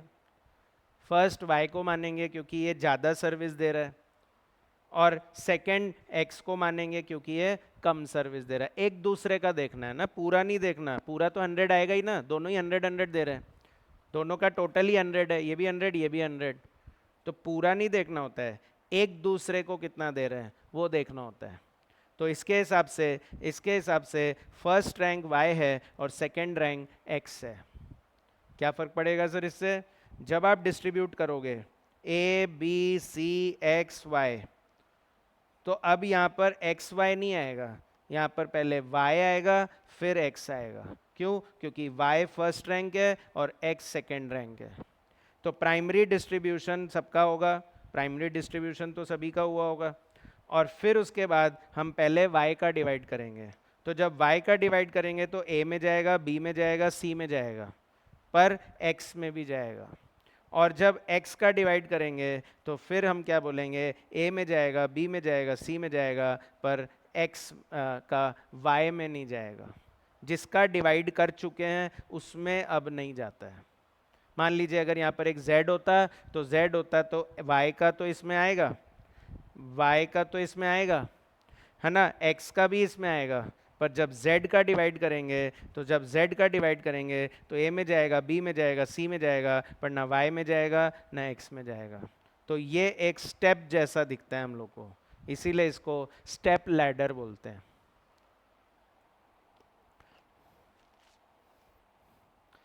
और लास्ट आता है trial and error. Trial and error में बोलते हैं hit and trial. Hit and trial मतलब जैसे सर्विस डिपार्टमेंट है एक्स और वाई, उनका प्राइमरी डिस्ट्रीब्यूशन के हिसाब से आपको ओवरहेड पता होगा, तो एक्स का वाई में डाल दो, ठीक है, वाई का एक्स में डाल दो, फिर एक्स का वाई में डाल देना, फिर वाई का एक्स में डाल देना, और जब खत्म हो जाए तो इनका टोटल कर देना। यही आपकी x की वैल्यू हो जाएगी एज पर साइमल्टेनियस इक्वेशन, और यही आपकी y की वैल्यू हो जाएगी एज पर साइमल्टेनियस इक्वेशन। मतलब इक्वेशन को अवॉइड करना है तो आप ट्रायल एंड एरर लगा सकते हैं, ठीक है। बाकी ये बकवास मेथड है, आज तक एग्जाम में आया नहीं है। नहीं आया डज नॉट मीन कि मैं ये बोल रहा हूँ कि आएगा नहीं। आपका कोई भी चीज़ मैं नहीं बोलता हूँ नहीं आया है मतलब कि ठीक है कम ध्यान दे दो, पर ये नहीं कि छोड़ ही गए, ऐसा मैं बिल्कुल इंस्ट्रक्ट नहीं करता हूँ। कोई भी चीज़ छोड़ना नहीं है, किसी पे ज़्यादा ध्यान दे दिया, किसी पे कम ध्यान दे दिया, ये चलता है, पर छोड़ना कुछ नहीं है। जो छोड़ोगे ना एग्जाम में वही आएगा, देख लेना। चलिए, अच्छा, डिस्ट्रीब्यूशन के बाद स्टूडेंट्स हमारा अगला इंपॉर्टेंट टॉपिक इसमें आता है एब्जॉर्प्शन। एब्जॉर्प्शन या रिकवरी। आपको अपना गोल याद है ना, क्या था कि हम लोग 3 प्रोडक्ट बना रहे थे, 3 प्रोडक्ट बना रहे थे ए बी सी। तो मुझे जानना था कि ए में कितना ओवरहेड आएगा, बी में कितना आएगा, सी में कितना आएगा। तो हमने क्या कर लिया, हमने डिस्ट्रीब्यूशन तो कर लिया, हमने स्टूडेंट्स डिस्ट्रीब्यूशन तो कर लिया, दैट इज एक्स और वाई है मान लीजिए। तो एक्स में ओवरहेड आ गया मान लीजिए 10,000 रुपये का, और वाई में ओवरहेड आ गया मान लीजिए 15,000 का। एक्स में ओवरहेड आ गया 10,000 का, वाई में ओवरहेड आ गया 15,000 का। तो हम लोग इसको डिस्ट्रीब्यूट करना चाह रहे हैं, उसको प्रोडक्ट ए में, प्रोडक्ट बी में, प्रोडक्ट सी में डालना चाह रहे हैं। तो क्या करें, कैसे पता लगाए कि एक्स डिपार्टमेंट का जो ओवरहेड है उसमें ए प्रोडक्ट का शेयर कितना है या बी प्रोडक्ट का शेयर कितना है। तो जब आप डिपार्टमेंट से प्रोडक्ट में डाल रहे हो तो उसको बोलते हैं एब्जॉर्प्शन। जब आप डिपार्टमेंट्स में डाल रहे थे तो उसको बोलते हैं डिस्ट्रीब्यूशन, एलोकेशन, अपोर्शनमेंट। पर जब आप डिपार्टमेंट से प्रोडक्ट के अंडर डाल रहे हो, जब भी ये पता लगा रहे हो प्रोडक्ट में कितना जाएगा, प्रोसेस में कितना जाएगा, एक्टिविटी में कितना जाएगा, जॉब में कितना जाएगा, तो that process is called absorption, जिसको हम लोग बोलते हैं, क्या बोलते हैं हम लोग इनको, कॉस्ट ऑब्जेक्ट। तो जब भी हम डिपार्टमेंट से कॉस्ट ऑब्जेक्ट में ओवरहेड डाल रहे हैं तो हम लोग एब्जॉर्प्शन लगा रहे हैं।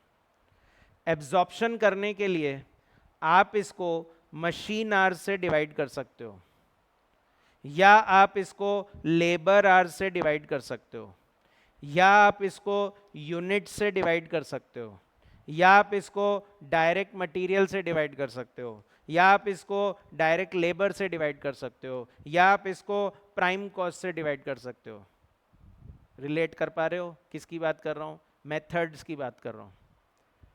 ओवरहेड एब्जॉर्ब करने के 6 तरीके होते हैं, और हो सकता है क्वेश्चन अपने मर्जी से कोई नया तरीका भी बना दे तो मैं कुछ हेल्प नहीं कर सकता उसमें, बट एज पर स्टडी हम बोलते हैं 6 मेथड होते हैं। Direct material, direct labour, prime cost, machine hours, labour hours या यूनिट्स मेथड। ये 6 मेथड से हम लोग इनको डिवाइड कर देते हैं। तो मान लीजिए मशीन आवर्स मान लेते हैं एक बार, तो 5,000 घंटे इसके हैं, और मान लीजिए 3,000 घंटे इसके हैं। तो इससे मेरी रेट आ जाएगी 2 रुपये और 5 रुपये, 2 रुपये और 5 रुपये। क्या बोलते थे इसको? 2 रुपये पर आर, 5 रुपये पर आर। क्या ओवरहेड ऐसे लगता है कि 2 रुपये पर आर, 5 रुपये पर आर? रेंट लगता है कि 2 रुपये पर आर, 5 रुपये पर आर? क्या बोलते थे इसको?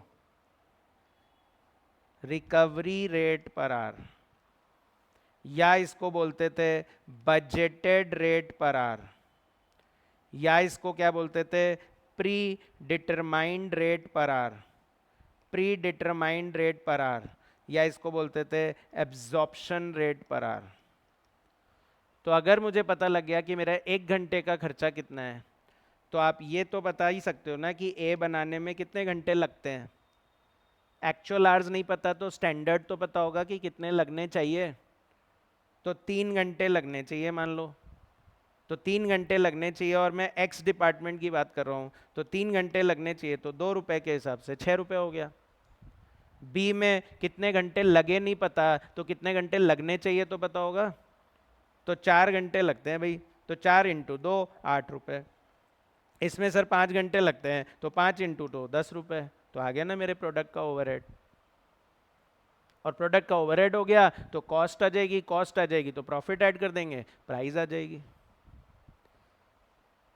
कॉमन मेथड जो होते हैं यहाँ पर वो होता है machine hours method. Machine hours method सबसे ज़्यादा कॉमन होता है, क्योंकि आजकल सारा प्रोडक्शन किससे होता है? मशीन से होता है। इसलिए मशीन आवर्स मेथड सबसे ज़्यादा प्रिफर्ड मेथड होता है। फिर भी हमने बोला था कि लेबर और मशीन में देख लिया करो कि ज़्यादा आवर्स कौन से हैं। लगे लेबर आवर्स ज़्यादा है तो लेबर आवर मेथड लगा दो, मशीन आवर्स ज़्यादा लग रहा है तो मशीन आवर्स मेथड लगा दो। पर हाँ, अगर मुझसे पूछोगे कि सर बेस्ट मेथड कौन सा इन सब में से, तो best method machine hours method होता है। इसलिए हमने सबसे ज़्यादा क्वेश्चन मशीन आवर्स मेथड के किए थे। ठीक है, याद आ गया रिकवरी। फिर इसके बाद स्टूडेंट्स रिकवरी जब कर लेते हैं तो इससे आती है अंडर रिकवरी या ओवर रिकवरी। रिकवरी कर लिया तो फिर या तो अंडर रिकवरी आएगी या फिर ओवर रिकवरी आएगी। ये क्या होता था? जैसे मान लीजिए मेरी फैक्ट्री है और इस फैक्ट्री में मेरा ओवरहेड जो हमने सोच रखा है वो 1 लाख रुपए का है। ये मेरा बजटेड ओवरहेड है, बजटेड ओवरहेड है। और मैंने सोचा था कि मेरे आवर्स लगेंगे, मेरे आवर्स लगेंगे मान लीजिए 50,000। तो मेरी रिकवरी रेट हो गई 2 रुपये पर आवर, 2 रुपये पर मशीन आवर। और अब इस फैक्ट्री में, अब इस स्टूडेंट्स इस फैक्ट्री में मैंने जब प्रोडक्शन किया तो मेरे एक्चुअल मशीन आवर्स जो है, एक्चुअल मशीन आवर्स जो है 40,000 लगे। और अगर एक्चुअल नहीं पता लग रहा तो स्टैंडर्ड तो पता होगा कि कितने लगने चाहिए। दोनों में से एक चीज़ तो पता ही होगा। नहीं पता कि एक्चुअल में क्या हुआ तो कितना होना चाहिए बता दो, 40,000। और रिकवरी रेट पर आर अगर मेरी 2 रुपये है तो इसको मल्टीप्लाई कर देंगे तो आपका रिकवर्ड ओवरहेड आ जाता है। तो रिकवर्ड ओवरहेड आ जाएगा 80,000 रुपये। तो मेरे रिकवर हुए 80,000 और मान लीजिए मेरे लगे 1 लाख। तो रिकवर हुए 80,000 और मेरे लगे 1 लाख, तो क्या बोलते थे इसको? अंडर रिकवरी या ओवर रिकवरी? एक्चुअल में मेरे पॉकेट से लग रहे हैं 1 लाख और मैं जो चार्ज कर रहा हूँ ऑब्जेक्ट्स में वो मैं 80,000 रुपये चार्ज कर रहा हूँ, तो 20,000 कौन बेयर करेगा? अंडर रिकवरी हो गई ना। ये तो 20,000 कौन बेयर करेगा? बताओ, 20,000 कौन बेयर करेगा? खुद बेयर करूं क्या या कैरी फॉरवर्ड कर दूं? तो हम बोलते थे 3 ऑप्शन है, अंडर रिकवरी या ओवर रिकवरी जो भी आएगा उसको ट्रीट करने के 3 ऑप्शंस होते हैं। तो या तो आप उसे कॉस्टिंग पी एंड एल में डाल दीजिए, अंडर रिकवरी है तो कॉस्टिंग पी एंड एल में, जैसे अब नॉर्मल लॉस को कॉस्टिंग पी एंड एल में डाल देते हैं वैसे अंडर रिकवरी को भी कॉस्टिंग पी एंड एल में डाल दो। और या फिर आप उसे क्या कर लीजिए, कैरी फॉरवर्ड कर दीजिए फ्यूचर के लिए कि देखा जाएगा क्या होगा, कैरी फॉरवर्ड कर दो। वो ये कैरी फॉरवर्ड वाला रूल आपको नॉन इंटीग्रेटेड अकाउंट्स पढ़ने से समझ में आएगा। नॉन इंटीग्रेटेड अकाउंट्स में हम करते थे कि ओवरहेड के अकाउंट में बाय बैलेंस कैरिड डाउन या टू बैलेंस कैरिड डाउन लिख देते थे, उसको कैरी फॉरवर्ड करना बोलते हैं।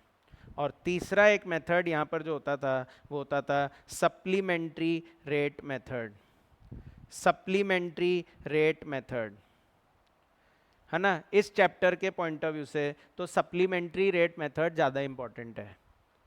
कई लोग इसको छोड़ देते हैं, पर मैं बोल रहा हूँ कि बल्कि ये तो ज़्यादा इंपॉर्टेंट मेथड है। कॉस्टिंग पी एंड एल में डालना क्या सिखाऊं, ये तो आपको पता ही है, कॉस्टिंग पी एंड एल के डेबिट में लिख दो। कैरी फॉरवर्ड में क्या सिखाऊं, ये तो पता ही है, to balance carried down by balance carried down लिख दो। सप्लीमेंट्री रेट मेथड सिखाने का है। इसमें हम लोग 5 स्टेप लगाते थे।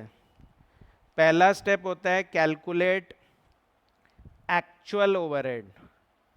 कैलकुलेट एक्चुअल ओवरहेड, अपना एक्चुअल ओवरहेड पता लगाओ। एक्चुअल ओवरहेड कैसे आता है, जो भी आपको ओवरहेड दे रखा हो उसमें से अगर कोई पास्ट ओवरहेड दे रखा है पिछले साल का तो वो माइनस कर देना, कोई भी अगले साल का ओवरहेड दे रखा है तो वो माइनस कर देना, और इसमें कोई भी एबनॉर्मल आइटम है तो उसको माइनस कर देना, तो आपका एक्चुअल ओवरहेड पता लगेगा। स्टेप 2 होता है रिकवर्ड ओवरहेड निकाल लो। स्टेप 2 होता है रिकवर्ड ओवरहेड निकाल लो। रिकवर्ड ओवरहेड कैसे आता है, एक्चुअल बेस। एक्चुअल बेस, कभी कभी स्टैंडर्ड बेस भी लेना पड़ जाता है अगर एक्चुअल नहीं दिया हुआ हो तो, और into recovery rate. Actual base या standard base into recovery rate. Actual नहीं हो तो कितना लगना चाहिए उससे मल्टीप्लाई कर देना। और फिर उसके बाद स्टेप 3 आपकी अंडर रिकवरी या ओवर रिकवरी आ जाएगी। डिफरेंस हो जाता है किसका, रिकवर्ड ओवरहेड और एक्चुअल ओवरहेड का, उसके हिसाब से अंडर रिकवरी ओवर रिकवरी आ जाती है। और फिर उसके बाद स्टेप 4 होता है आपका एबनॉर्मल अंडर रिकवरी। अगर बोले कि डिफेक्टिव प्लानिंग की वजह से हुआ है, ये पर्टिकुलर वर्ड है डिफेक्टिव प्लानिंग, अगर डिफेक्टिव प्लानिंग की वजह से हो रहा है कुछ तो वो एबनॉर्मल है, और एबनॉर्मल है तो इसको कहाँ ट्रांसफर कर देना, कॉस्टिंग पी एंड एल में। एबनॉर्मल के लिए हमेशा एक ही जगह है, कॉस्टिंग पी एंड एल। पर अगर एबनॉर्मल नहीं है, नॉर्मल है, नॉर्मल अंडर रिकवरी है, जैसे due to increase in price, due to increase in price, तो उसको नॉर्मल बोलते हैं। और नॉर्मल होता है तो उसको 3 जगह ट्रांसफर किया जाता है।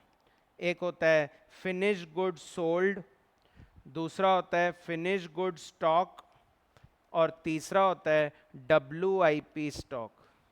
तो इन तीनों में इनकी यूनिट्स के बेसिस पे हम उसको डिवाइड कर देते थे। सप्लीमेंट्री रेट मेथड इसी को बोलते थे, जिसमें 5 स्टेप्स लगाए जाते हैं। पहले 3 स्टेप तो अंडर ओवर रिकवरी निकालने के, 4th स्टेप में एबनॉर्मल पार्ट हटा देना, और 5th पार्ट में जो नॉर्मल है उसको इन तीनों में डिवाइड कर देना। ध्यान आ रहा है?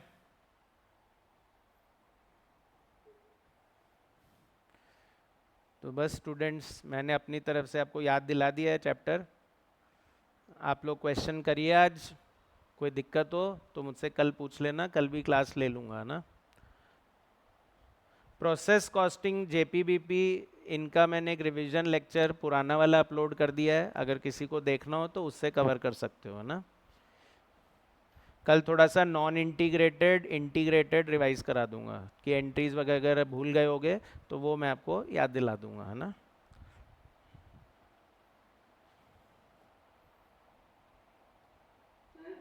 बोलो।